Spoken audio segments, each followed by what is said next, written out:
Alam niyo ba ang kwento ng isang mayamang lalaki at isang pulubing nagngangalang Lazaro?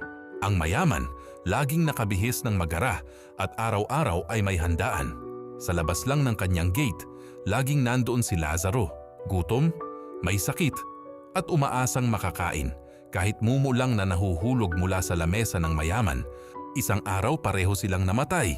Si Lazaro dinala ng mga anghel sa piling ni Abraham sa langit, kung saan wala ng sakit at gutom. Ang mayaman naman napunta sa isang lugar ng pagdurusa. Mula sa malayo, nakita niya si Lazaro na masaya. Sumigaw siya, "Ama Abraham, kaawaan niyo po ako. Papuntahin niyo si Lazaro para basain ng tubig ang dila ko." Pero sumagot si Abraham, "Anak, sa lupa, naranasan mo ang lahat ng ginhawa habang si Lazaro ay puro pagtitiis. Ngayon kabaligtaran na, may malaking bangin din sa pagitan natin." Ang kwento na ito ay isang paalala tungkol sa pagiging mabuti sa kapwa habang tayo ay nabubuhay pa.